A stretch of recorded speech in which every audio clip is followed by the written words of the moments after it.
Welcome back everyone to another Rocket League video here on Game Gym Online.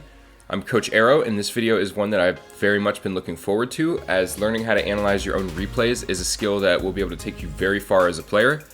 All of the RLCS players that you see at the highest level, like Chicago, Atomic, Justin, Beast Mode, I can promise you that they have watched their own replays for hundreds, if not thousands of hours. So guys, this is really a great skill to learn and will really aid in our growth as players.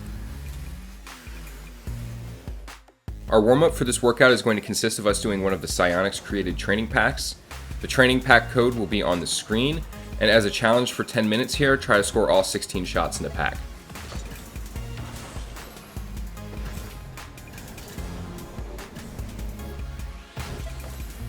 To be frank, there are a lot of things to look for when thoroughly analyzing replays, and it can often feel like, for a lot of players, overwhelming, and can leave a lot of confusion on what to look for.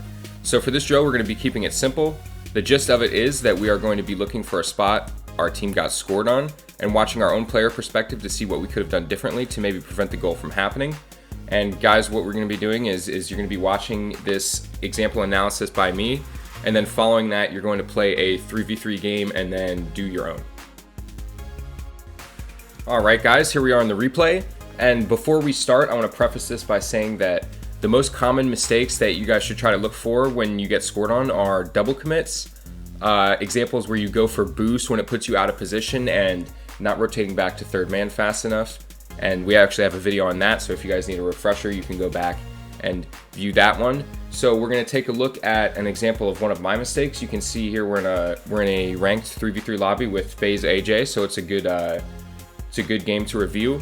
And we're going to see an example of my team getting scored on. You can see a giveaway by him, and I give it right back to FaZe AJ, which is a big mistake.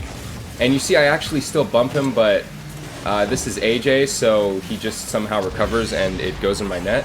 But that goes to show you how dangerous it is when you give skilled players the opportunity to make a play on the ball, and this all stemmed from the giveaway, guys.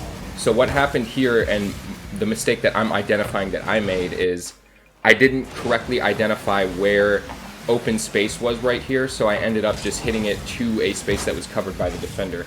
And if we go to flycam to better illustrate this, guys, you'll see it really well.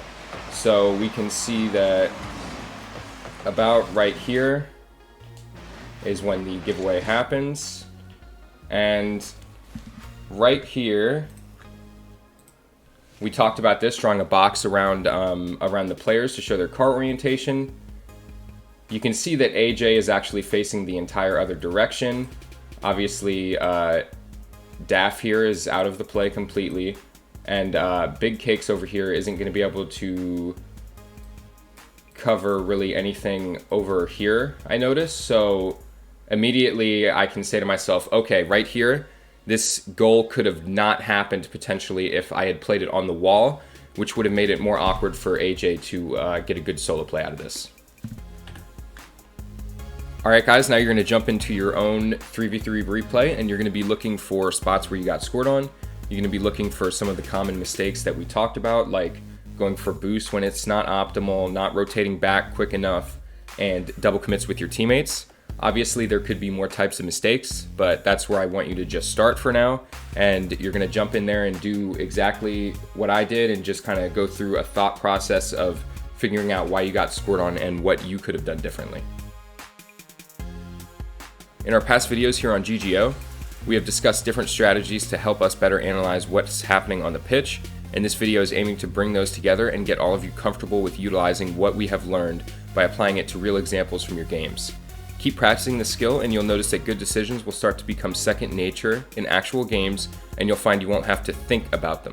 Stay tuned for our next video, which is the last of our fall season here on GGO as we prepare for that competition, and it will be another good concept to incorporate into analyzing replays. That's going to do it for this video. I want everyone watching to have a fantastic day, and remember to watch our following Rocket League video. It's the last one, so let's finish the season strong.